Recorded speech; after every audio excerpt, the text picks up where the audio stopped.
महाराज की जय। ध्येयं सदा परिभवग्नमभीष्टदोहम् तीर्थास्पदं शिवविरञ्चिनुतं शरण्यं वृत्त्यार्त्यहं प्रणतपालभवाब्धिपोतं वन्दे महापुरुषते चरणारविन्दं वन्दो गुरुपदकञ्जकृपासिन्धुनररूपहरि महामोहतमपुञ्जजासुवचन रविकरनीकर। बोलिए प्रेम से श्री सद्गुरु महाराज की जय। श्री सद्गुरु महाराज की। परमाराध्य गुरुदेव के पावन श्री चरणों में बारंबार नमन। उपस्थित पूजनीय माताओं एवं भक्तिमती बहनों, गिरिजा संत समागम सम न लाभ कछु आन, बिनु हरि कृपा न होहि सो गावहि वेद पुराण। भगवान शंकर माता पार्वती से कहते हैं कि संतों का समागम बिना ईश्वर की कृपा के नहीं मिलता। जा घर गुरु की भक्ति नहीं, संत नहीं मेहमान, ता घर जम डेरा दियो जीवत भयो मसान। जिस घर में साधु महात्माओं का आवागमन नहीं होता, सत्संग नहीं होता, कबीर साहब कहते वो श्मशान घाट के समान है। इसलिए संत का चरण और सत्संग घर में होना चाहिए। इससे घर शुद्ध पवित्र भी होता है और ज्ञान की भी प्राप्ति होती है, पुण्य की प्राप्ति होती है। जा दिन संत पाहुने आवत, तीरथ कोटि अनहान करे फल, दर्शन हिते पावत। तो गुरु महाराज जी के महती कृपा से हम लोग रूपा दीदी के आवास में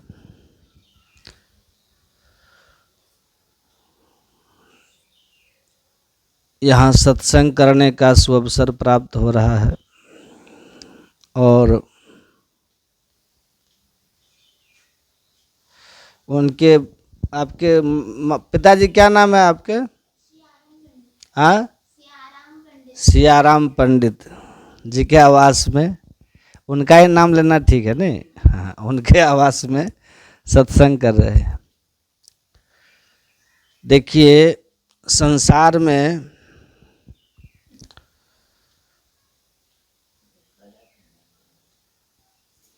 हम लोग देखते हैं कि सभी लोग सुख की खोज में लगे हुए हैं, नहीं लगे हैं? सब सुख की खोज में लगे हैं, कोई किसी तरह से, कोई किसी तरह से। और सब के सब किसी न किसी कारण से क्या देखे जाते हैं? कुछ ज़्यादा कुछ कम दुखी है। और सहजोबाई ने तो कह दिया कि जीते जी तो दुखी हो ही, मरने के बाद भी लोग दुखी है। हम नहीं कह रहे हैं, सहजोबाई कह रही है। कहते हैं जियत दुखी मुए दुखी, दुखिया भूख आहार, असाध सुखी सहजो कहे, पावे नित्य बियाद। माता सहजोबाई कहती हैं कि जब तक शरीर में रहता है जीव, इस स्थूल देह में जब तक रहता है तो वह दुखी रहता है। किसी न किसी कारण से सब दुखी रहता है। कोई तन दुखी, कोई धन दुखी, कोई चित्त उदास, एक एक दुख सभी को। तो जीवन काल में सुख की खोज करते हुए सभी जीव दुखी देखे जाते हैं। और जब इस देह का त्याग करते हैं तो देह त्यागने के समय में भी दुख भोगते हैं, और देह त्याग कर जहां जाते हैं वहां भी दुखी होते हैं। अब इस देह त्याग कर जहां जाते हैं वहां दुखी होते हैं, ये सब लोग नहीं देखते, क्योंकि सब लोगों को इतनी क्षमता ही नहीं है, इतनी उनके पास सामर्थ्य ही नहीं है, ऐसी दृष्टि शक्ति उनको नहीं है, वो दिव्य दृष्टि नहीं है कि इस देह के त्याग के बाद जो जीव गया वहाँ दुखी है या सुखी है देख सके, नरक भोग रहा है देख सके। लेकिन जो संत होते हैं ना वो देखते हैं, और देख करके तब कहते हैं कि ये सहज मत समझना कि इस जीवन के बाद जीवन नहीं है। इस जीवन के बाद भी जीवन है। अगर नहीं होता तो इतना सारा धर्मशास्त्र की आवश्यकता क्या होती? तब तो माइट इज राइट, जिसकी लाठी उसकी भैंस, एकदम सही होता। क्योंकि शरीर जब तक है तो इसके पास बल है तो वो मौज करे, शरीर खत्म कहानी खत्म। लेकिन कहानी खत्म होती नहीं है। शरीर खत्म हो करके कहानी खत्म नहीं होती है, शरीर खत्म हो करके तो कहानी नई शुरू होती है, नई कहानी शुरू होती है। जंगली बाबा गाते थे ना एक भजन, रंगवा लग तो रे भाई, चल ही के बेरिया रंगवा लग तो कहानी खत्म नहीं होती है, मरने के बाद कहानी शुरू होती है। मृत्यु जीवन का अंत नहीं है। Death is not the end of life but it is a beginning of new life. मृत्यु जीवन का अंत नहीं है, एक नए जीवन की शुरुआत है। और इसलिए संत लोग कहते हैं, इसको ठीक से आप लोग याद रखिए, and that new life completely depends on action performed as human. The direction of life decide the hell और heaven in the world and world beyond. का इसको अच्छी तरह से स्मरण रखिए कि इस देह के बाद एक नया जीवन शुरू होता है, और वो नया जीवन किस पर निर्भर करता है? वो जो नया जीवन शुरू होता है देह के बाद, वो परलोक आपका इस बात पे निर्भर करेगा कि मनुष्य के शरीर में रहकर हम आपने कर्म कैसा किया है। अगर कर्म की दिशा जही मार्ग श्रुति साधु लखावे, अगर आपके कर्म की दिशा ऐसी थी जैसा धर्मशास्त्रों और संत महापुरुषों ने बताया है ना, यानी आप कर्म धर्म शास्त्र के अनुसार किए, धर्म का आचरण किए, तो फिर परलोक आपका सुखी होगा। अगर आपने धर्म शास्त्र और संत महापुरुषों के ज्ञान को आदर नहीं करके अपने इच्छानुकूल मनमना अधर्म का आचरण करते रहे हैं, तो फिर आपको परलोक में नरक भोगना ही होगा। समझ रहे हैं बात? तो ये जीवन काल में दुखी रहोगे, ये तो सब देखते हैं। किसी आदमी से आप पूछिए क्या हालचाल है, कहेगा सब ठीक है। लेकिन आप थोड़ी सी वार्ता को लंबी ले जाइएगा, देखिएगा, लंबा ले जाइएगा, थोड़ा बैठिएगा उनके पास, तो देखिएगा कि फिर वो आदमी अपने जीवन के पिटारे से एक एक करके इतना दुख निकालना शुरू करेगा कि आपको लगेगा कि फालतू ही पूछ दिए इनसे फालतू पूछ दिए, इसकी इतनी कहानी कौन सुनेगा। हम ही लोगों को कभी कभी होता है ना, इरिटेट हो जाते हैं हम लोग, अब लेकर अपनी कहानी ले लोग बैठ जाएंगे लेके। हमारे पास तो एक ही बात रहता है। वो पढ़े थे चाइना में, एक महात्मा थे, कोई आता था ना उनके पास ना, तो वो कहते थे भगवान का भजन करते हो, तो कहता था कि जी, तो कहते थे लो चाय पियो किसी से पूछते थे भगवान का भजन करते हो, कहता था जी नहीं, तो कहते थे लो चाय पियो, लो चाय पियो। तो लोगों को होता था, किसी से पूछते थे कि सब कुछ ठीक ठाक है ना, तो जी, तो कहते लो चाय पियो किसी से पूछते थे सब ठीक ठाक है ना, तो जी नहीं, तो कहते थे लो चाय पियो चाय पियो। लोग जब उनको कुछ सुनाने लगते थे तो वो कहते थे कि चाय पियो, मतलब तुम अपनी मत सुनाओ, हम तुमको चाय इसीलिए दे इज्जत किए हैं, ये चाय पियो और चाय पी करके यहाँ से घसक लो तुम्हारी कहानी हम सुनने के लिए नहीं बैठे हैं, है ना। टाइम कहाँ है कहानी सुनने की। तुमने एक शब्द में कहा समाचार ठीक नहीं है, बस अब क्या करना है, समाचार को ठीक करना है ना आपको, तो क्या करो, इशारों में डॉक्टर समझ जाते हैं कि बीमारी क्या है, नहीं दवाई लिख देते हैं, ठीक हो जाते हैं। संत लोग जान रहे हैं कि आप कितना ठीक हैं, उनके पास वो दृष्टि है जिससे वो आपको जान ही तीन काल कर ज्ञाना करतल में अमलक समाना, वो तीनों काल का बात जानते हैं। आप बताइए या नहीं बताइए, उनको तो सब पता है कि आपके सुख का लेवल क्या है, दुख का लेवल क्या है, आपका सुख दुख का स्तर समझते हैं ना संत। इसीलिए भगवान बुद्ध कहते थे बहुत समय नहीं बचा है आपके पास, समझ गए, जीवन थोड़ भया भव भोर, जीवन बड़ा थोड़ा है, लक्ष्य बहुत लंबा है। इसलिए क्या करें, सीधे बात बोलते थे भगवान बुद्ध, भाई सुनो ये दवाई है, इसका सेवन करो ठीक हो जाओगे, सेवन करो। तो दुख आपके जीवन में बहुत है, एक ही कारण होगा, क्या कारण एक ही है दुखी होने का।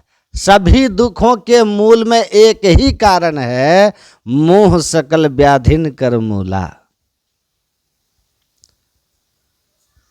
सब व्याधि, सारे बीमारी, सारे दुख का जड़ में बस एक ही है, वो है मोह, अज्ञानता। मोह मतलब अज्ञानता, मोह चला जाए अज्ञानता चली जाए, दुख चला जाएगा। अब मोहग्रस्त कोई भी होगा, अज्ञानता में कोई भी पड़ा होगा, फिर वो कोई भी हो, चाहे वो धनवान हो, चाहे ऊंचे पद पे हो, चाहे संसार में बहुत जस कीर्ति पाया हो, दुखी जरूर होगा, वो दुखी जरूर होगा, उसके जीवन में दुख का कोई न कोई कारण जरूर होगा। इसीलिए हो ही विवेक मोह ब्रह्म भागा, तब रघुनाथ चरण अनुरागा।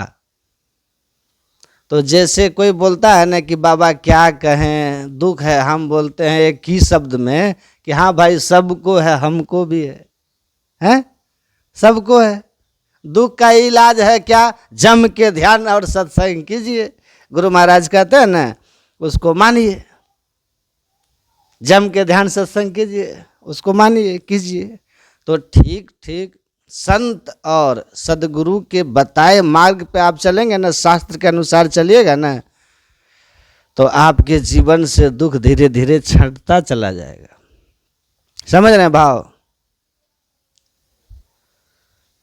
तो विवेक हो तो मोह से छूटेंगे, विवेक होगा तब ना।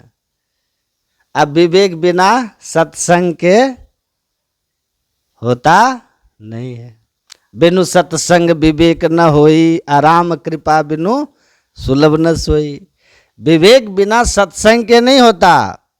और सत्संग भगवान श्री कृष्ण ने अर्जुन से विवेकी पुरुष, ज्ञानी पुरुष के लक्षण बताते हुए भगवान कृष्ण ने कहा था अर्जुन से, इंद्रियार्थेषु वैराग्यम अनहंकार एव च जन्म मृत्यु जरा व्याधि दुख दोषानुदर्शनम। देखिए, वो मनुष्य जिसकी बुद्धि, जिसके पास में ऐसा ज्ञान है, ऐसी बुद्धि है, जो ये ठीक ठीक देख सके, विवेक है जिसके पास, कि ये संसार की सच्चाई को जो ठीक ठीक देख सके। पहली बात भगवान कृष्ण ने कहा, विवेकी पुरुष का पहला लक्षण है इंद्रियार्थेषु वैराग्यम। मृगवार सब ही प्रपंचन, विषय सब दुख रूप है। जिसके मनोभाव ऐसे हैं, जिसकी मनोवृत्ति ऐसी है, जिसकी समझ ऐसी है, जिनके पास ऐसी बुद्धि है, ऐसी समझ है कि इंद्रियों के विषयों से जो भी हमें सुख होता है, इंद्रिय जनित जो भी सुख है, वो सुख कैसा है? वास्तव में दुख रूप है।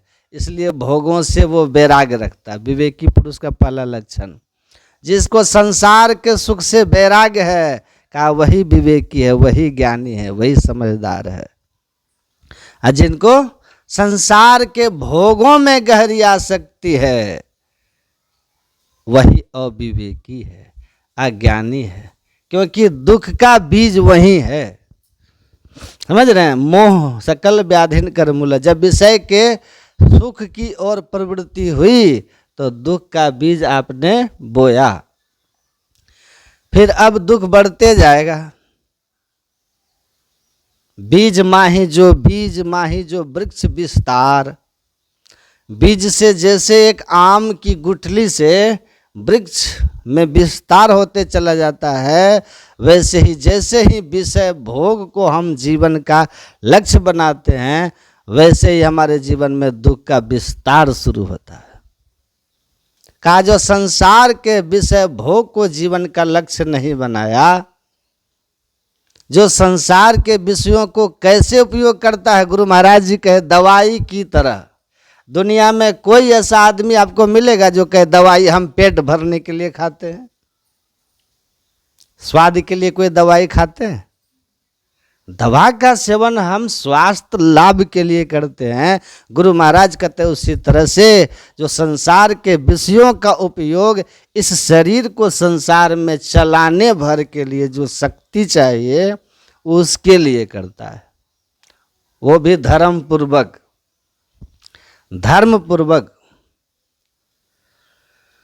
तो इंद्रियों का विषयों से वैराग्य जिसका है, कहते हैं वही विवेकी है, वही ज्ञानी है।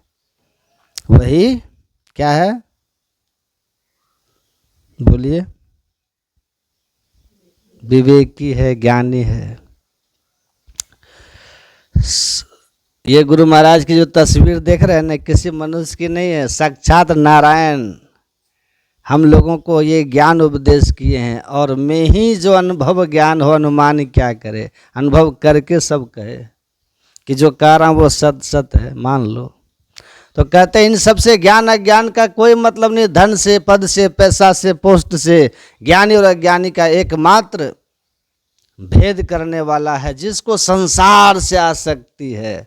जो संसार में आसक्त है वो सब अज्ञानी है। चाहे पद कितना ऊंचा हो, डिग्री कितना ऊंचा हो, चाहे कितना भी समाज में मान सम्मान हो, चाहे शरीर का बल कितना भी बड़ा हो, वो सब अज्ञानी है अगर उसके जीवन का लक्ष्य संसार है, असंसार आसक्त है, सब अज्ञानी है। और चाहे वो पढ़ा हो, चाहे वो अनपढ़ हो, चाहे वो अमीर हो, चाहे वो गरीब हो, महल में हो या झोपड़ी में हो, ऊंचे पद पे हो या बिना पद का हो, लेकिन अगर उसने अपने जीवन का लक्ष्य संसार और संसार के भोगों से अपने को ऊपर उठा करके परमात्मा की भक्ति को अपने जीवन का लक्ष्य बनाया है और सत्संग ध्यान करते हुए अपने पाप कर्म से अलग रह करके संसार अपने कर्तव्य कर्म का जो निर्वाह कर रहा है, संत कहते हैं केवल वही ज्ञानी है, केवल वही ज्ञानी हो। ये ज्ञान बिना सत्संग के कहीं होगा ही नहीं। होगा? यहाँ सूत्र बना है, संत के पास जाने का कुछ सूत्र होता है, नियम है। क्या नियम है? 3 बात को ध्यान रखना चाहिए, गत्वा, नत्वा और दत्वा। ये 3 शब्द को ख्याल में रखिएगा।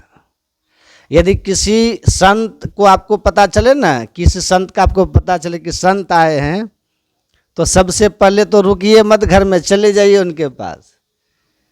यदि संत का पता चले कि कोई आए हैं तो गत्वा जाइए उनके पास, बहाना मत कीजिए। हमारे गुरु महाराज जी कहते हैं, जिसके भीतर बहाना बने ना सत्संग के लिए, जो बहानाबाजी करे, जिसका मन कतराए सत्संग में, तो समझ लियो उसका पाप प्रबल हो रहा है, गुरु महाराज कहते हैं। और जिसके मन में लगाओ कि कब जाएं कब जाएं कब जाएं, तो समझ लो उनका पुण्य प्रबल हो रहा है। बोलिए श्री। तो सूत्र ये है कि पहले गत्वा मतलब संत के पास पहले जाइए, और जा करके आकड़ के खड़े मत रहिए वहाँ। वहाँ करना क्या चाहिए? नत्वा, वहाँ नतमस्तक हो जाइए, नमन कीजिए। यहाँ आप इनके दरबार में आए हैं जिससे भगवान भी डरते हैं, नहीं?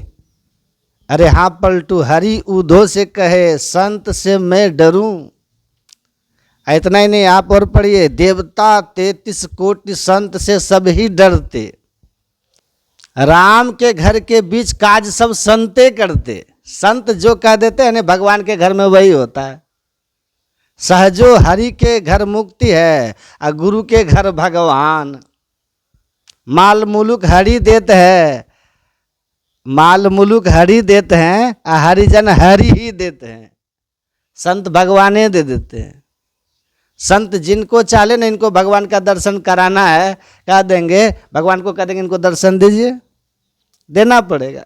ऐसी बड़ी बड़ी कथाएं हैं पुराणों में, शास्त्रों में ऐसी ऐसी बड़ी कथाएं हैं, देना पड़ता है। इसलिए पहला सूत्र ये कहता है कि आप गत्वा, वहाँ जाइए पहले, और जाने के बाद वहाँ खड़ा मत रहिए। वहाँ नत्वा, झुकिए, नतमस्तक होइए। यहाँ अब भगवान शंकर का वचन पढ़िए, रामायण में क्या कहते हैं। यदि कोई व्यक्ति संत सदगुरु के पास जाए या भगवान के पास जाए, वहाँ जाकर के जे न नमत हरि गुरु पद मूला, जो वहाँ जाकर के नहीं झुकता है, नहीं नमता है, तो भगवान शंकर कहते ते सिर कटु तुमरी समतुला। उनका माथा तितलोकी के समान है। तितलोकी समझते हैं? तीता फल जो होता है ना, वो तीता लगता खाना। जे न नमत हरि गुरुपद मूला, जो नहीं नबते हैं ते सिर कटु तुमरी समतुला। भगवान शंकर कहते, उसमें कटुता भरी हुई है। इसीलिए दूसरा सूत्र है नत्वा, वहाँ नतमस्तक होइए। और नतमस्तक होकर के तीसरा सूत्र है दत्वा, वहाँ कुछ दीजिए, कुछ दीजिए। वहाँ साधु जोगी पेखना, खाली हाथ न देखना, कुछ दीजिए वहाँ। आ क्या दीजिए? ये नहीं कोई जरूरी कि रुपये पैसा दीजिए। आ देने वाले भी आजकल बड़े चतुर होते, वो जाते हैं प्रणाम करके, और जेब से नोट की गड्डी निकालते हैं, समझे? 2000 500 की गड्डी निकालते हैं, और सबको साइड करते करते 2000 सबको साइड कर देंगे, 500 सबको साइड कर देंगे, 200 सबको साइड कर देंगे, नंबरी को भी साइड कर देंगे, 50 टकिया भी साइड, 20 टकिया भी साइड, और 10 टकिया जो सबसे सड़ा होता है वो निकालता है। तो वो तो ये कोई जरूरी नहीं कि आप रुपया ही दीजिए, कोई जरूरी नहीं है, समझे? ये देना कोई जरूरी नहीं है। हाँ, अपना उनके पास जाकर के तन मन धन आत्म करी अर्पण, वहाँ सीधा सीधी झुक जाइए, विनम्रता से झुक जाइए। अहंकार वहाँ अर्पित कीजिए, अपना दुर्गुण यहाँ चढ़ा दीजिए, विनम्र हो जाइए, नत हो जाइए। जीवन, अपने जीवन में दीनता लाइए। अति दीन होके जिसने सत्संग सुमति ली, अपने को सोई में ही गुरु शरण में कर ली। जेठ मन को हेठ करिए, मान मद बिसराइए, आ गुरु सतगुरु पद सेव करी, कठिन भव तरी जाइए। ऐसा कीजिए। अच्छा, हम लोग विद्या क्यों प्राप्त करते हैं? देखिए, विद्यार्थी बैठेगा तब न समझेगा। विद्यार्थी को है तब बैठता सुनता, अभी कितना अच्छा ज्ञान होता है, नहीं सुनेगा। विद्या क्यों चाहिए? अच्छा, विद्या हम लोग क्यों प्राप्त करते हैं? बताइए आप ही लोग। विद्या हमको क्यों चाहिए? कारण क्या है विद्या का? भर्तृहरि से पूछा कि विद्या क्यों चाहिए? भर्तृहरि ने कहा, विद्या, बिना विद्या के मनुष्य नहीं बनोगे। यदि मनुष्य बनना है तो विद्या अर्जन करो, है ना? क्या कर रहे थे? विद्या। देखिए, तो हम पूछ रहे थे विद्या क्यों प्राप्त करते हैं, विद्या हमको क्यों चाहिए, कारण क्या है? भर्तृहरि से पूछा कि विद्या क्यों चाहिए। अच्छा, तुम बताओ विद्या क्यों चाहिए?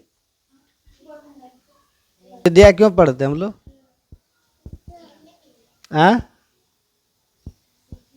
क्या सीखने के लिए? देखिए, विद्या हमें क्यों चाहिए बता रहे हैं।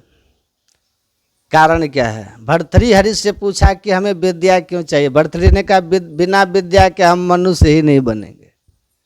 यदि मनुष्य बनना है ना तो विद्या चाहिए। बिना विद्या के मनुष्यता नहीं आती। अच्छा, उन्होंने कहा, ये साम न विद्या, ये साम न विद्या, न तपो न दानम ज्ञानम न शीलम न गुणो न धर्म, ते मर्तलोके भुवि भारभूता मनुष्य रूपेण मृगाश्चरन्ति।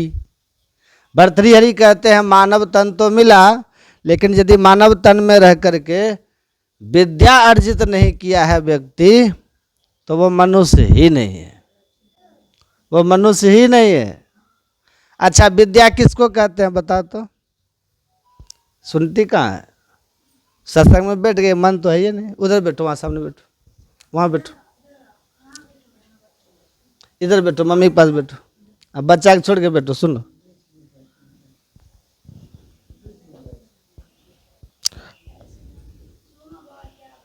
बोलिए श्री सद्गुरु। मानव तन तो मिला, लेकिन यदि मानव तन में रहने के बाद विद्या अर्जित नहीं किया है व्यक्ति, तो मनुष्य ही नहीं है, वो मनुष्य ही नहीं। अच्छा, विद्या किसको कहते हैं बताओ? विद्या किसको कहते हैं? मन उब नहीं रहा है? हाँ, तो बताओ विद्या किसको कहते हैं? विद्या कहते हैं किसको? एक होती है विद्या, एक होती है शिक्षा। समझे? दोनों में फर्क है। शिक्षा और विद्या में क्या फर्क है बताओ तुम विद्यार्थी सब? यही सत्संग का ज्ञान होना जरूरी है ना। खाली भौतिक विद्या नहीं चाहिए, आध्यात्मिक विद्या भी चाहिए। विद्या और शिक्षा में क्या अंतर है? अब हम सुनाते, सुनो। एक होती है विद्या, एक होती है शिक्षा। दोनों में फर्क है। शिक्षा और विद्या में फर्क है। शिक्षा जो प्राप्त करते हैं उसको कहते हैं शिक्षित। क्या कहते हैं? शिक्षित। जो शिक्षा जिनके पास हो वो कहते हैं शिक्षित है, ये एडुकेटेड, ये शिक्षित है, ऐसा लोग कहते थे ना, ये शिक्षित है। और आपने एक बात का ख्याल किया, आप कभी कल घोड़ा के लिए भी कहते घोड़ा शिक्षित है, कहते हैं ना, कहते हैं कि नहीं?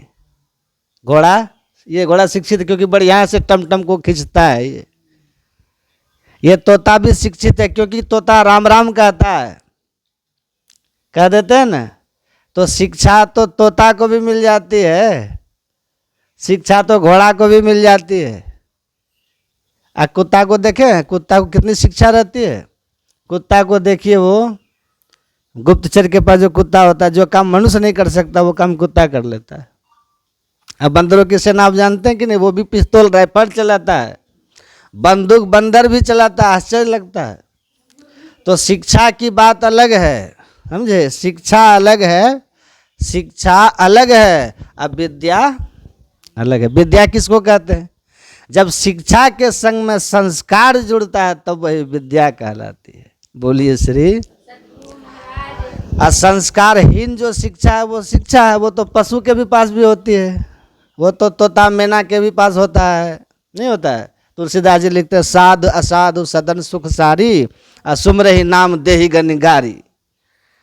साधु के घर का जो तोता मैना होता है वो राम राम करता है, इतनी शिक्षा उसको मिली है। और असाधु के घर का जो तोता मैना होता है ना, वो गाली देता है, तो शिक्षा तो उनको भी है। भर्तृहरि ने शिक्षा की बात नहीं की। भर्तृहरि कहते जिनके पास विद्या है। अब विद्या का लक्षण क्या है, विद्या की पहचान क्या है? आप पढ़िएगा, विद्या ददाति, ये बात जानते हैं कि नहीं आप लोग? विद्या ददाति विनयम, अब विनयात याति पात्रताम, अपात्रत्वात् धनमाप्नोति, धनात् धर्म ततः सुखम। देखिए कितना ये सूत्र बना हुआ है। विद्या का लक्षण ये है, जब व्यक्ति के पास विद्या होती है तो वो विनम्र होता है। क्या होता है?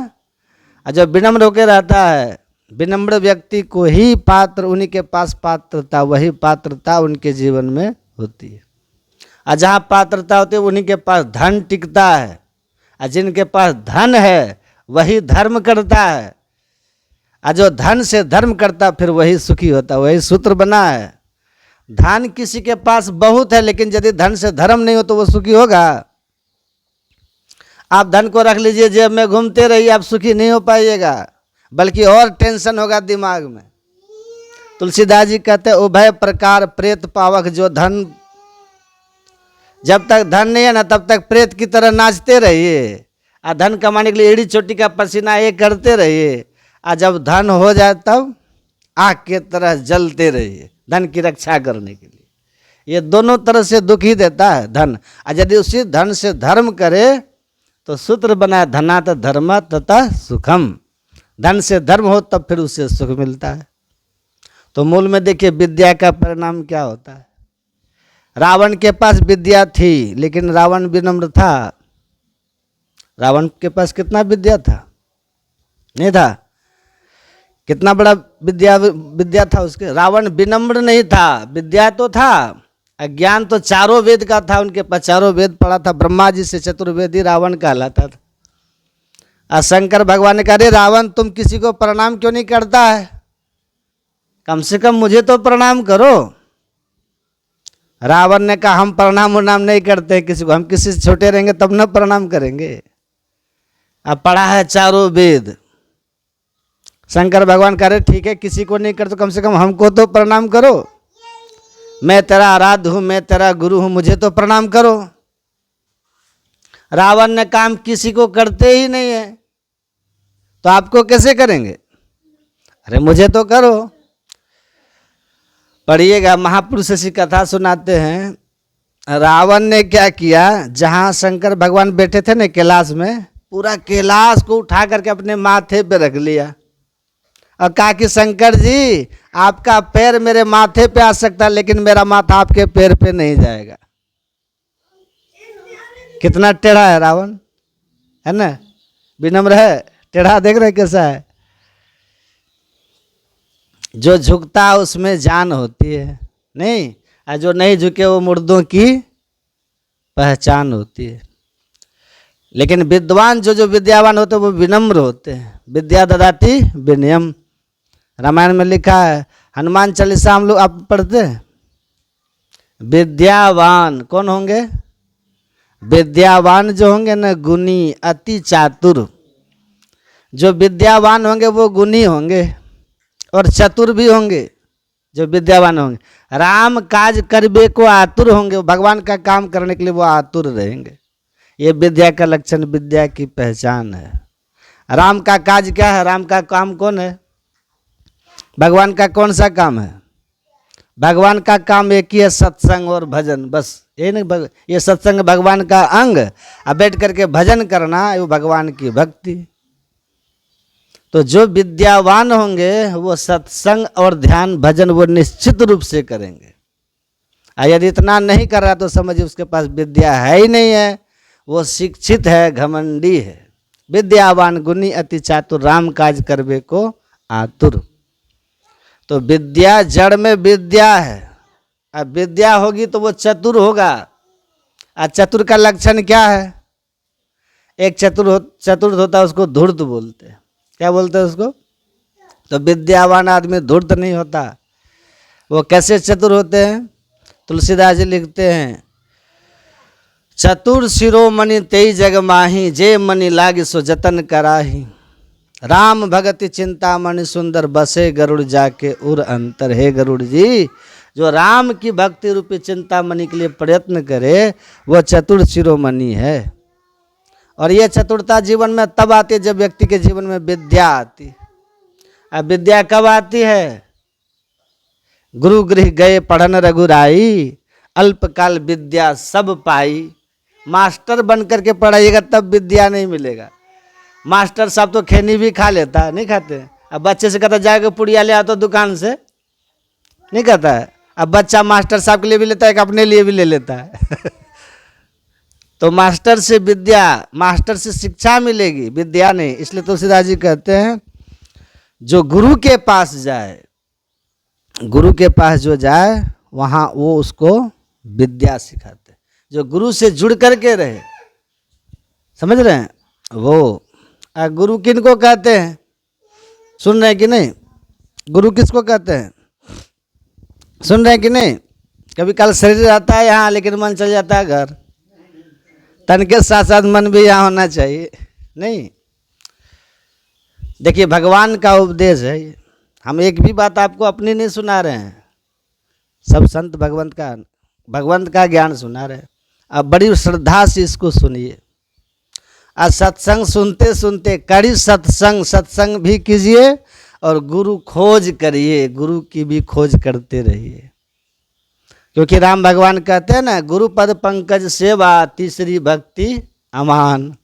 यदि जीवन में गुरु नहीं होगा तब जीवन भजन शुरू होगा, तब भजन शुरू नहीं होगा। अपने यहाँ कहावत क्या है? कहावत है, गुरु करो जान, अब पानी पियो छान। बहुत सोच समझ के गुरु करना चाहिए। पान दिया, फूल दिया और दिया पैसा, और 3 फूक दिया बेल हो कि भैंसा। इससे काम चलेगा? ऐसे गुरु से? लोभी गुरु और लालची चेला, दोनों नरक में ठेलम ठेला। दोनों जाएगा नरक, वहाँ ठेला ठेली करेगा। हरई शिष्य धन शोक न हरई, असो गुरु घोर नरक मह पड़ई। आनहर गुरु बता चेला, मांगे केला दिए ढेला। ऐसे गुरु से काम होगा? नहीं। इसलिए कहते हैं गुरु करो जाना, पानी पियो छान। एक आश्रम में एक बाबा रहते थे। एक लड़का वहाँ गया, कहा बाबा हम आप ही को अपना गुरु बनाएंगे, आप ही के आश्रम में हम रहेंगे। समझे? तो बाबा भी वही कान फूका थे बेचारे। कान फूकने वाले जानते हैं इधर होता आता है कि नहीं? कपान दिया, फूल दिया और दिया पैसा, 3 फूक दिया बेल हो कि भैंसा। हमारे गुरु महाराज जी कहते हैं आजकल लोग दीक्षा देने के बदले ना कान फूकने लगा है। कान में कहना क्या चाहिए वो कहता ही नहीं है, तो कान फूकने से कुछ होता है? लड़का बोला बाबा हम आपके आश्रम में रहेंगे, कृपा करिए हम पर। कहा ठीक है बेटा रहो। लड़का रहने लगा तो साधु ने कहा कि देखो तुम मेरे आश्रम में रहते हो ना, तो बिना पूछे कोई काम मत करना, ठीक है? कुछ भी करो तो पहले हमसे थोड़ा पूछ लेना, तब जो कहेंगे जैसा कहेंगे वैसा ही करना। कहा ठीक है बाबा। अब कहीं जाना था सत्संग में बाबा को, तो खेंजरी लिए, करताल लिए, जो था उनके पास, झोला लिए, कमंडल लिए, चल दिए। अब उस समय तो घोड़े की सवारी होती थी पुराने समय में। अब चल दिए, गुरुजी बैठ गए घोड़ा पर, और वो चेला था जवान तो पीछे पीछे चल रहा है। और रास्ते में गुरुजी के जेब में कुछ पैसा वैसा था, सो जेब से गिर गया। रास्ते में जेब से गिरा तो पैसा गिर गया। अब जब सत्संग में स्थल पे गए बाबा तो जेब में देखा, गुरुजी तो जेब में पैसा ही नहीं था। तो लड़का से पूछा, अरे जेब में पैसा था, क्या हुआ? कहा गुरुजी तो रास्ते में गिर गया। तो तुम उठाया नहीं जी? कहा गुरु महाराज बोले थे ना बिना पूछे कोई काम मत करना, तो हम कैसे उठाते? आप ही तो बोले थे बिना पूछे कोई काम मत करना, कैसे उठाते? कहा अरे तुम साथ में रहते हो, कुछ गिरे तो उठा लेना चाहिए ना। कहा ठीक है सरकार, अब आगे से ध्यान रखेंगे, कुछ गिरेगा तो हम उठा लेंगे। तो ठीक है। अब फिर जैसे चले गुरुजी, कहा कि एक हमको लिस्ट बना के दीजिए, हमको एक लिस्ट बना के दीजिए क्या क्या गिरेगा। लंबा सा लिस्ट बना करके उसको थमा दिया। वो भी लड़का लेके चपेट के जेब में धर दिया। अब चले वहाँ से, तो आगे में एक नाला पड़ता था, और नाला में पानी था कम, कीचड़ था ज़्यादा, समझे। अब जैसे वहाँ पर घोड़ा तो छलांग मार के पार करेगा ना नाला को। तो जैसे घोड़ा छलांग मारे नाला को पार करने के लिए, बस बबे ऊपर से गिर के नाला में चले गए। अब बाबा जैसे नाला में गिरे तो कहते बेटा देखो मैं नाला में गिर गया, मुझे निकालो। लड़का कहता ठहरिए गुरु महाराज, देखते हैं लिस्ट में आपका नाम है कि नहीं। क्योंकि लिस्ट तो आप ही बनाए हैं, आपका नाम देख लेते लिस्ट में है कि नहीं। और लिस्ट में उसका नाम तो था नहीं। लड़का एक बार पढ़ा, दो बार पढ़ा, कहता गुरु महाराज माफ करिए, इसमें आपका नाम नहीं है लिस्ट में। अरे बेटा निकालो, देखो मुझे बड़ा कष्ट है। कहा ठीक है हम दोबारा पढ़ते हैं, ठहरिए आप। दोहरा के पढ़ा, तेहरा के पढ़ा, उसमें गुरुजी का नाम था ही नहीं। कहा गुरु महाराज माफ़ करिएगा, आपने अपना नाम इस लिस्ट में लिखा ही नहीं, आप पढ़े रहिए, मैं चलता हूँ। तो ऐसे गुरु से काम चलेगा? गुरुजी वहीं खत्म हो गए। इसी को कहते हैं लोभी गुरु और लालची चेला, दोनों नरक में ठेलम ठेला। अनहर गुरु बता चेला, मांगे केला दिए ढेला। तो ऐसे गुरु से ज्ञान कहे अज्ञान बिनु, तम बिनु कहे प्रकाश, और निर्गुण कहे जो सगुण बिनु, सो गुरु तुलसीदास। जो गुरु आंख बंद करने के बाद जिसको भीतर में अंधकार नहीं दिखे, वही गुरु होते हैं।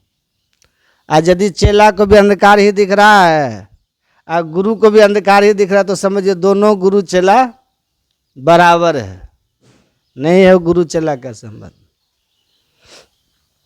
और जिसके भीतर अज्ञानता नहीं है, जो ज्ञान की भूमि पर रहते हैं, समझ रहे हैं, जो अंधकार से ऊपर उठे हुए रहते हैं, ऐसे महापुरुष यदि कोई मिले, तब वो गुरु क्या करेंगे आपको? सतगुरु पशु मानुष करे, अमानुष थे सिद्ध सोए, दादू सिद्ध थे देवता देव निरंजन होए। सदगुरु जब मिलेंगे ना, तो वो जीव से ब्रह्म बनाएंगे, जीव से ब्रह्म बनाएंगे, और नहीं तो मोक्ष का मार्ग दे करके आपका कल्याण कर देंगे। आजकल जानते हैं क्या होता है, जितना रिश्तेदार है सबको फोन लगाता है। आजकल तो बहुत बढ़िया सिस्टम है, एक साथ मीटिंग कीजिए, कॉन्फ्रेंस कॉल करके अपने अपने सब विचार उसमें दे रहे हैं, उठ पटांग फालतू। बच्चा देखता है, सूखता है, नहीं देखता, उस पर खराब असर पड़ता है। ध्यान रखिएगा। अभिभावकों को चाहिए, अभिभावकों को क्या चाहिए जानते हैं? सुनिए ध्यान से अभिभावक सब, कि वे अपने बच्चों के पढ़ाई के प्रति जागरूक रहे, तो उनके संस्कारों के भी प्रति ध्यान दे। जो पढ़ के बच्चा आए उसे जीवन में गढ़ने का मार्ग प्रशस्त करे अभिभावक। ऐसा न कि बच्चा कुछ पढ़ के आया है और घर में उसको कुछ आप दे रहे हैं, तो मामला उल्टा पुल्टा हो जाता है। यशपाल जैन ने एक प्रसंग लिखा, बहुत ध्यान से सुनिएगा। स्कूल में एक बच्चा गया, शिक्षक ने पढ़ाया, सदा सत्य बोला करो। बच्चा घर आया, मकान मालिक किराया वसूलने के लिए आया, तो पिताजी को खोजा, पूछा पिताजी कहाँ हैं? बेटे ने जाके पिता से पूछा, पिताजी बाहर एक सज्जन आए हैं, आपसे मिलना चाहते, क्या कहूँ? कहा कह दो घर पे नहीं हूँ।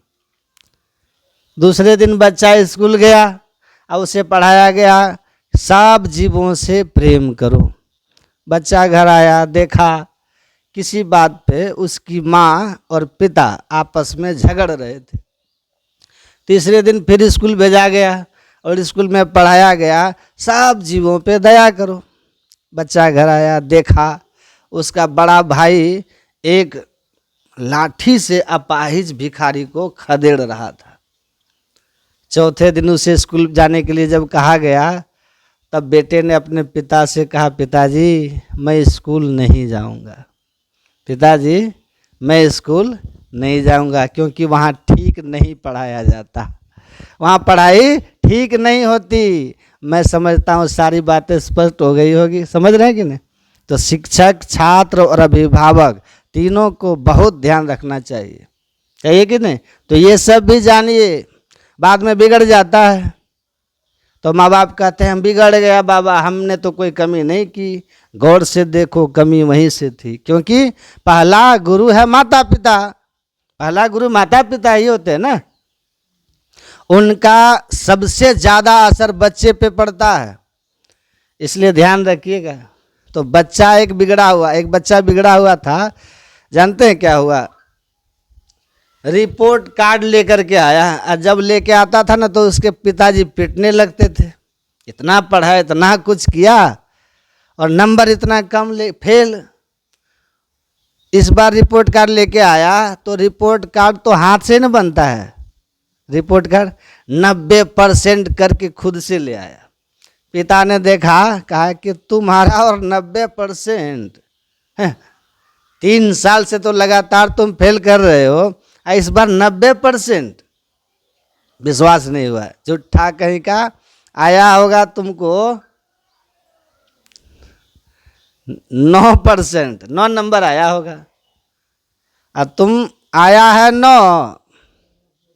9% आया है 9 नंबर, और तुम लगा दिया है अलग से 0। कितना हो गया? 90। 9 लाया, 0 लगाया और 90 कर दिया है। बोला कि नहीं पापा हम नहीं लगाए हैं। आप पापा विश्वास कीजिए, हम 0 नहीं लगाए पापा, एकदम ठीक है पापा 90 है। पहले उसके पिता ने पीट करके कहा कि ये कितनों मार रहे हैं तो तुम बोल क्यों नहीं रहा है? जी सच सच बोलो कि हाँ हम 0 लगाए हैं। कहा कि कोई कसम खिला लीजिए पापा हम 0 नहीं लगाए। ले गया उसको, ले जा करके मान लीजिए सत्संगी होगा तो गुरु महाराज के पास, या किसी देवता के मंदिर था घर में, कहा देवता के सामने खड़े होकर कसम खाओ तो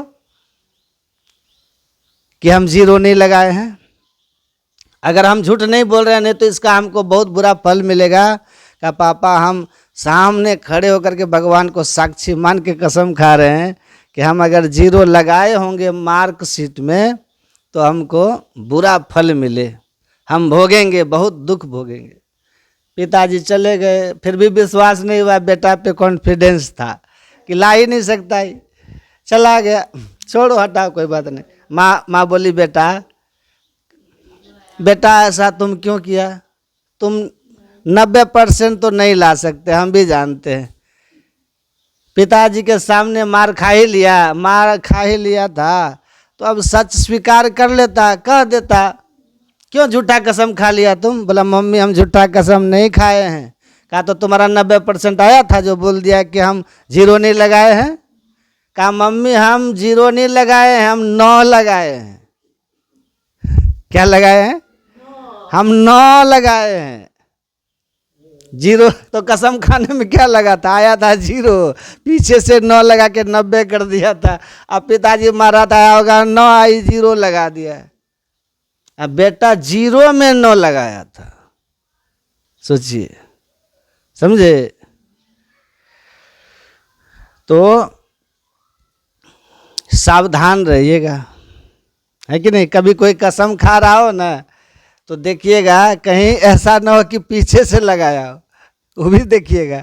तो पिछला वाला भी पूछेगा कि भी बताओ सही है कि गलत है। तो बच्चों पर ध्यान देना चाहिए। देखिए अनहंकार एवच, विद्यावान जो होते हैं वह संसार की उपलब्धियों में अहंकार नहीं होता है। विद्यावान का लक्षण है अहंकार नहीं। बहुत होते हैं थोड़े से में उनको लगता है कि मेरे जैसा कोई नहीं। बहुत होते हैं ऐसे। संत सुकरात के एक शिष्य थे, समझे, उसने एक बहुत सुंदर भवन बनाया। क्या बनाया? भवन। कहाँ पर? एथेंस में। तो सुकरात जब गए अपने उस शिष्य के घर में, तो अपना घर घुमा घुमा करके दिखाने लगा, अपना कमरा, अपना ये, अपना वो, उस घर को बनाने में कितना खर्च किया है वो सब बताने लगा।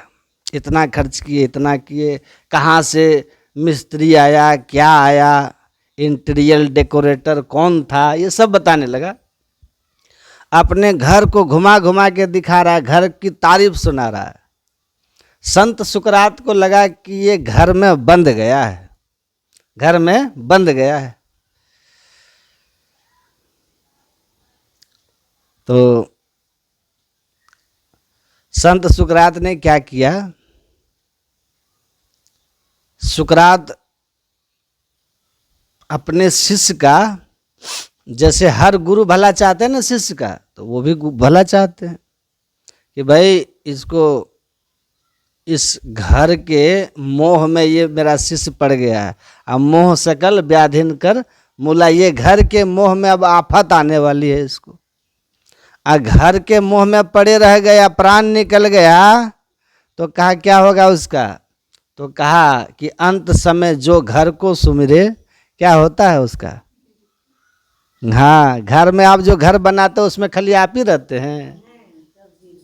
उस घर में कभी देखिएगा सांप भी घुस जाता है, चूहा भी, गिरगिट भी, चींटी भी, और जानते हैं सब जो है ना, उस घर को उतना ही अपना समझता है जितना आप समझ रहे। उसको भी दावा है कि मेरा घर है, समझ रहे बात, अपना समझता है वो। कहा कि घर के आसक्ति में प्राण छूट गया ना, तो कहाँ जाओगे? चूहा बन जाओगे,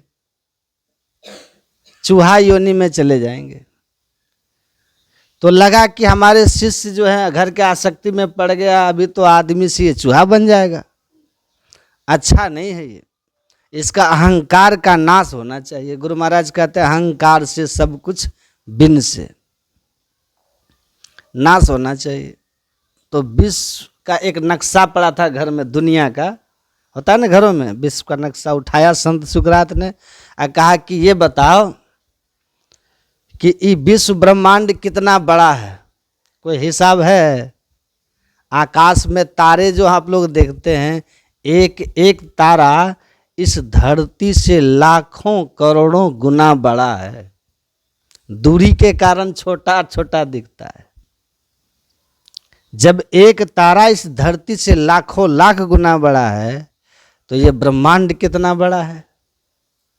और उस ब्रह्मांड में अपनी धरती समुद्र में एक बूंद के समान भी नहीं है, कुछ भी नहीं है, तुच्छ है। उस धरती में अपना देश यूनान कहाँ है बताओ? संत सुकरात ने पूछा उस शिष्य से, तो वो ढूंढ के बताया कि ये यूनान है, छोटा सा देश है यूरोप में। कहा कि ये है, नक्शा में दिखाते हुए। कहा अच्छा इसमें अपना शहर एथेंस कहाँ है सो बताओ। तो राजधानी तो एक डॉट बिंदु दे करके एथेंस दिखा दिया। कहा कि इसमें अब बताओ तुम्हारा घर कहाँ है, घर कहाँ है? तो कहा कि इतने बड़े दुनिया में इतना छोटा सा घर को कौन स्थान देता है। कहा कि जब इतने दुनिया, बड़े दुनिया में, जब इस दुनिया में तुम्हारे घर के लिए कोई स्थान नहीं दे रहा है, तो तुम अपने घर को अपने मन में क्यों इतना स्थान दे के रखे हुए हो कि गुरुजी आए हैं घर तो ज्ञान ध्यान की बात पूछिए या मन को खूब समझाइए जी। ज्ञान ध्यान की बात पूछना था तो तुम घर को लेकर के बैठ गए हो। जिस घर को कहीं कोई स्थान इस धरती पर नहीं है, तो क्यों इसको पकड़ के रखे हो दिमाग में? तो ये आपका नाश कर देगा। तो संत महापुरुष लोग कहते हैं अहंकार किसी भी रूप में हो जाए, जाति पाति गुण धर्म बड़ाई धन बल परिजन गुण चतुराई, किसी चीज का अहंकार हो जाए का वो आपके लिए बहुत बुरा है। इसलिए ज्ञानी आदमी जो होते हैं ना, संसार के किसी भी वस्तु को पा करके अहंकार नहीं करता, क्योंकि उसको पता है जो हमको अभी प्राप्त है यह रहने वाला नहीं है, ये रहने वाला नहीं है, ये छूटने वाला है। ये रात के स्वप्न के जैसा है। सपने होई भिखारी नृप रंक नागपति होई, जागे लाभ नहानि कछु तिमि प्रपंच जिए जोई। ये जानता है संसार की उपलब्धि क्या है, स्वप्न की जैसे, स्वप्न के जैसा। स्वप्न में कुछ भी पा लीजिए, स्वप्न में वो स्थिर रहता है। सुबह जैसे हुई नींद जिस क्षण आपकी खुल गई, स्वप्न में जो कुछ भी प्राप्त था वो सब समाप्त हो गया, क्योंकि स्वप्न में जो मिला है वह मिथ्या है, हमारा भ्रम है। और स्वप्न का स्वभाव है उसको टूटना है। उसी तरह संसार में जो कुछ भी आपको प्राप्त है उसको छूटना है। तो जो छूटने वाला है उसको पाकर के अहंकार किस बात का करना चाहिए, किस बात का अहंकार? तो आप जो अज्ञानता में हम लोग पड़े हुए हैं, संतों महापुरुषों ने यही काम किया। क्या किया? आईना दिखाया आपको, धर्म का आईना दिखाया। अधर्मियों ने क्या किया पता है? पाखंडियों ने क्या किया संतों के साथ? जिनका धर्म धंधा था ना, वो उनके साथ बहुत बुरा बर्ताव किया। लेकिन संत के भाव कैसे थे? हेतु रहित जग जुग उपकारी, तुम तुम्हार सेवक असुरारी। बिना किसी स्वार्थ से जीव मात्र को प्रेम करने वाले।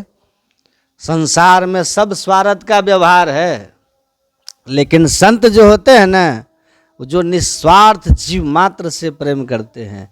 और इसलिए कहा संत सहै दुख परहित लागी, संत बिटप सरिता गिरिधरनी, अपरहित हेतु सबन के करनी। देखिए, संत, नदी, वृक्ष और पहाड़, ये सब के जो अपने गुण कर्म है ना, वो अपने लिए उनके नहीं होते, वो संसार के लिए होते हैं। संत संसार के लिए जीते हैं, संसार के जीवों के लिए कष्ट सहते हैं। और जिनके लिए कष्ट सह करके सद्ज्ञान की बात कहते हैं ना, वही लोग उनको फिर गाली भी देते हैं। लेकिन फिर भी जैसे माँ पिता होते हैं ना, जैसे माँ बाप बच्चे के बहुत से अपराधों के बावजूद भी उनके ऊपर बुरा भाव नहीं लाते, वो संत महात्मा भी आपके बुरे व्यवहार से विचलित नहीं होते, विचलित नहीं होते। वो जानते हैं कि आप ज्ञानहीन बालक की तरह हैं, है ना। इसीलिए वो आपको, आपकी अज्ञानता को, आपके दुर्व्यवहार को बर्दाश्त करके और कभी भी किसी के लिए बुरा नहीं सोचते, कभी भी बुरा नहीं बोलते, कभी नहीं चाहते कि आपका बुरा हो जाए। समझ रहे हैं? और संसार को सद्ज्ञान का उपदेश करते हैं। इसलिए कहते हैं चलता फिरता हुआ तीर्थराज प्रयाग है, जहाँ परमात्मा की सगुण लीलाओं की चर्चा ये गंगा की धारा है। निर्गुण निराकार व्यापक परब्रह्म परमात्मा के स्वरूप की चर्चा ये सरस्वती की धारा है। और कर्तव्य कर्म क्या है, अकर्तव्य कर्म क्या है, धर्म क्या है, अधर्म क्या है, माता पिता के प्रति, समाज के प्रति, संतान के प्रति, राष्ट्र के प्रति, प्रत्येक जीव मात्र के प्रति हमारे कर्तव्य क्या हैं, ये यमुना की धारा है। ये तीनों धाराएं, क्या नहीं करना चाहिए, झूठ, चोरी, नशा, हिंसा, व्यभिचार, इन सब 5 पापों से बचना चाहिए। ये यमुना की धारा है, कर्तव्य कर्तव्य। ये तीनों धाराएं सत्संग में बहती है। और इन तीनों धाराओं में जो आकर के डुबकी लगाते हैं वही असली कुंभ में स्नान करते हैं।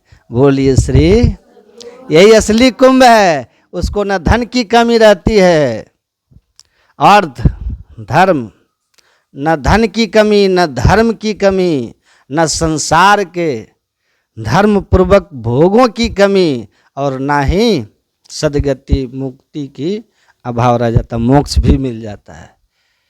तो ये संत धरती पे आते हैं, यही समझाते हैं कि यही सार कार्य है, नित्य प्रति सत्संग कर ले प्यारा और तेरा कार सरे सारा, असार कार्य का निर्णय करके धर चेतन धारा। सार कार्य आपका क्या है, इसको थोड़ा समझाते हैं। सत्संग सुन करके अपने खान पान बुद्धि विचार व्यवहार को सुधार कीजिए और गुरु से दीक्षा लेकर के अंतर सत्संग ध्यान अभंगा ध्यान कीजिए। ध्यान में सिमटाव जैसे जैसे होगा, सिमटाव से आवरण भेद होगा। अब पहुँचेंगे आप कहाँ जानते हैं? इड़ा भगवती गंगा पिंगला यमुना नदी, बाईं की धार दाईं की धारों को क्रम से गंगा यमुना कह के बताया है शास्त्रों में। और दोनों के मध्य में जो शिव नेत्र है उसको सुषुम्ना कहा है, उसी को सरस्वती कहा है। कहते हैं इड़ा भगवती गंगा पिंगला यमुना नदी, इड़ा पंगलयोर मध्य सुषुम्ना च सरस्वती, त्रिवेणी संगमो यत्र तीर्थराज उसच्यते, तत्र स्नानम प्रकुर्वीत सर्व पापे प्रमुच्यते। कहते ये असली चेतन प्रयागराज है जो अपने अंदर में है। इस शरीर रूप में जो प्रयागराज है, त्रिवेणी संगम है, वो दोनों आंखों के ठीक मध्य में है, जिसको सुषुम्ना कहते हैं, शिवनेत्र कहते हैं। जब साधन अंतर सत्संग मानस जप मानस ध्यान कर दृष्टि योग की क्रिया करते हैं, बिंदु ध्यान की क्रिया करते हैं, तो युगल दृष्टि की धारें जब एक केंद्रीभूत हो जाती है अपने केंद्र में, तो सुषुम्ना खुल जाता है। हम सुषुम्ना में प्रवेश करके अंधकार से प्रकाश में चले जाते हैं। कहा सारे पाप आपके धुल जाते हैं। तो सत्संग में आइएगा ना, तो प्रयाग का त्रिवेणी संगम नहाइए, वहाँ तन को पवित्र कीजिए। लेकिन सत्संग रूपी इस त्रिवेणी संगम में सगुण लीला की चर्चा, निर्गुण ब्रह्म की चर्चा, विधि निषेध कर्म की चर्चा, साधना की चर्चा को सुन करके अपने में सुधार कीजिए। ये चलता फिरता हुआ तीर्थराज प्रयाग है जो आप यहाँ रूपादि घर में आ गया है ना, जो अपने अंदर जो तीर्थराज प्रयाग है, ध्यान करके वहाँ पर प्रवेश कीजिए तो सारे पाप धुलेंगे। इसलिए मीराबाई कहते मनवा राम नाम रस पीजे, तजी कुसंग सत्संग में बैठ नित हरि चर्चा सुनी लीजिए। नित्य सत्संग में बैठ करके हरि चर्चा कीजिए। कबीर साहब कहते हैं कथा कीर्तन करन की जाकी ऐसी रीत, कह कबीरता दास से निश्चय कीजिए प्रीत। समझ रहे हैं? जो सत्संग वार्ता की चर्चा करे, जिनके पास बैठे सत्संग की बात करे, ईश्वर की बात करे, ध्यान साधना की बात करे, धर्म की बात करे, सत्कर्म की बात करे, सद्ज्ञान की बात करे, सद रास्ता आपको दिखाने की बात करे, का ऐसे लोगों से प्रीति कीजिए, मतलब उनके सानिध्य में रहने का प्रयास कीजिए। लेकिन कथा कीर्तन छाड़ के करे आन उपाव, कह कबीरता दास के कबहू निकट न जाओ। लेकिन जो धर्म सत्य की बात छोड़ के, ईश्वर भक्ति की बात छोड़ करके, ईश्वर चर्चा छोड़ करके, धर्म चर्चा छोड़ करके संसार की बात करे, उसकी निंदा उसकी चुगली, तो वो तो अपने पाप कर ही रहा है। आप सुनिएगा तो आपको भी पाप लगेगा ना। तो ऐसे लोग से बच के रहिए जो धर्म छोड़ के सांसारिक बातों में दूसरों की निंदा चुगली में रहता है। ऐसे लोगों के पास मत जाइए, क्योंकि दूसरे का अवगुण सुनिएगा तो पाप बढ़ेगा। इसलिए ध्यान सत्संग सत्कर्म ये जीवन के मूल आधार हैं, इसको पकड़ के रखिएगा, है ना। कितना सुंदर है, देखिए हमारे श्री सियाराम पंडित जी, यहाँ उनके आवास में आज सत्संग हुआ। इन्होंने, इनकी इच्छा हुई सत्संग होने की, इनको भी लाभ हुआ, आप लोग को भी लाभ हो गया, नहीं हुआ? तो धन तो बहुत बड़े बड़े लोगों के पास होता है, लेकिन धर्म में सबका मन नहीं लगता। ये जब इनकी कृपा होती है ना, तभी धर्म में सत्संग में मन लगता है। तो इतना व्यस्त जीवन के बाद भी अपना समय निकालते हैं और सत्संग में बैठते हैं, सत्संग कराते हैं, सुनते हैं। सत्संग के लिए आप लोगों को अवसर देते हैं, उपलब्ध कराए कि नहीं? बड़ा पुण्य का काम की, यही असली जीवन है। अब बाकी जितना जमा करते जाइए वो तो सब छोड़ जाइएगा, और यही सब साथ जाता है। इसलिए संसार और परिवार के लिए भी कीजिए, लेकिन अपनी आत्मा का ख्याल भी हरदम रखिए। इसका साथी क्या है? सत्संग, ध्यान और सत्कर्म। तो सत्संग, ध्यान, सत्कर्म में अपने जीवन को लगाते रहिए और जीवन को सार्थक बनाइए। मैं गुरु महाराज से प्रार्थना करूंगा कि रूपा दीदी और उनके पतिदेव जो सियाराम पंडित हैं, इनके सभी परिवार के ऊपर गुरु महाराज की कृपा बनी रहे, सबका जीवन सुखमय हो। और आप सब लोग जो सत्संग में आए, समय दिए, सुने, है ना, आप सभी लोगों के लिए भी गुरु महाराज से प्रार्थना, सबका शुभ मंगल हो, कल्याण हो। बोलिए श्री सद्गुरु